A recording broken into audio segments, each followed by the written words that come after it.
L'éditorial. Ceux qu'on appelle en Haïti les gangs ont fait mardi une démonstration de force. Ils étaient plusieurs milliers à gagner les rues de la capitale haïtienne où ils ont effectué ce qu'on appelle un parcours sans faute, c'est-à-dire barricades enflammées pour délimiter leur parcours, coups de feu en l'air pour signaler leur présence et signifier surtout leur pouvoir, multitudes pour appuyer leurs revendications et absence totale sur leur chemin de force de l'ordre. Est-ce que ces dernières n'ont pas osé leur faire face, alors que la veille encore, elles écrasaient à coups de gaz lacrymogène une manifestation pacifique d'organisation de la société civile réclamant le respect des libertés constitutionnelles? Ou est-ce que la police est complice avec les gangs? Mais c'est pratiquement du pareil au même, puisque en conclusion, la ville est abandonnée à ces derniers, les simples citoyens s'empressant de vider les lieux. Voilà donc la situation sans précédent qu'on a vécue dans la capitale haïtienne le mardi 7 juillet écoulé. Remarquez que les gangs se sont présentés cette fois sous leur meilleur jour, pas pour faire peur, mais pour défendre les droits de la population la plus déshéritée.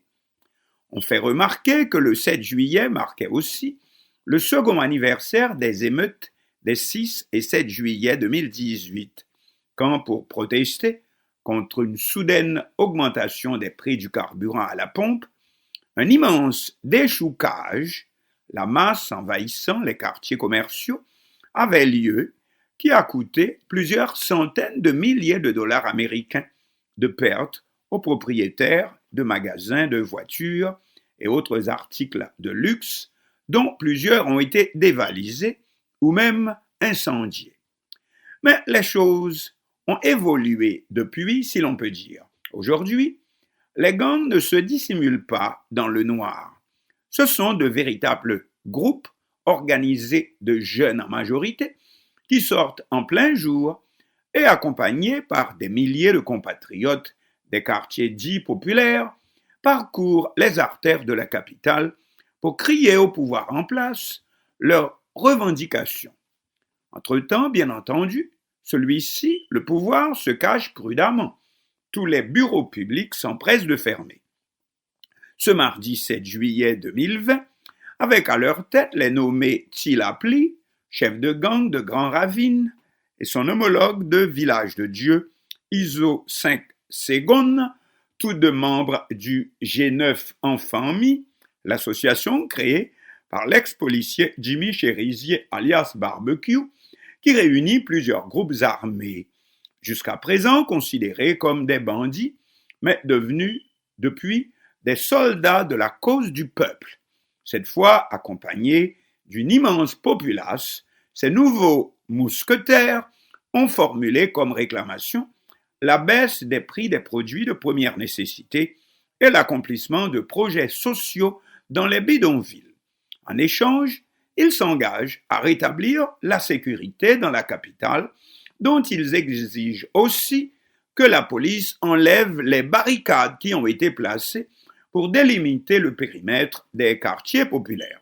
Justement, la police a disparu mardi, comme par enchantement, devant cette marée humaine dont tous ignorent les véritables intentions, sauf peut-être ceux qui l'ont mise en marche. Et qui sont ces derniers? Nul ne sait véritablement. Aujourd'hui, ce sont les gangs qui ont en main, comme on dit, la situation. Cela veut-il dire que les vrais maîtres du jeu, c'est Tilapli, Iso 5 secondes, ou bien sûr Jimmy Cherizier, alias Barbecue? Apparemment oui. Mais le pouvoir, ce n'est pas seulement les milliers, dizaines de milliers qui se répandent dans les rues, semant la pagaille, empêchant le fonctionnement normal des citoyens et des institutions. Le pouvoir, c'est aussi qui peut maintenir l'ordre dans un pays.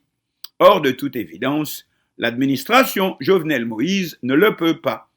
Mais attention, ce n'est pas seulement la force qui assure l'ordre, mais c'est aussi la satisfaction des justes revendications de la population.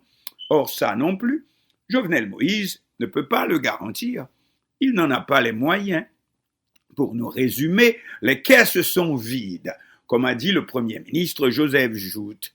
Donc, Jovenel Moïse ne sert à rien. Ne reste donc que l'international.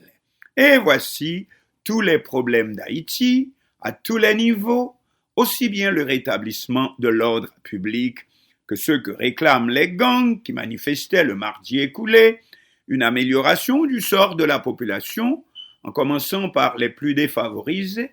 Eh bien, voici que, de toute évidence, seul l'international qui peut le résoudre, comme il l'a fait déjà plusieurs fois, depuis le renversement de la dictature Duvalier en 1986. Mais pour qu'on retourne à chaque fois au même point. Mais supposons que l'international, cette fois, ne soit pas intéressé, car on voit difficilement le Conseil de sécurité de l'ONU passer son temps, en pleine pandémie du Covid-19, à mettre au point une force de rétablissement de la paix pour Haïti, comme en 1994 ou en 2004. Haïti va te faire voir. Alors nous voici donc prisonniers entre un Jovenel Moïse plus qu'incompétent mais impuissant d'un côté et de l'autre côté Tilapli et ISO 5 secondes. Quant à l'opposition désormais totalement inexistante et surtout les organisations de défense des droits humains qui restent désormais les seules et les dernières à s'exposer, eh bien, à ces dernières, il va bientôt rester si peu de marge de manœuvre que si c'était autrefois, leurs dirigeants auraient depuis longtemps cherché refuge dans une ambassade étrangère. Qu'on ne s'y trompe pas, c'est la situation telle qu'elle se présente actuellement en Haïti, à moins d'un Deus ex machina, c'est-à-dire un grand manipulateur qui tirerait les ficelles dans l'ombre.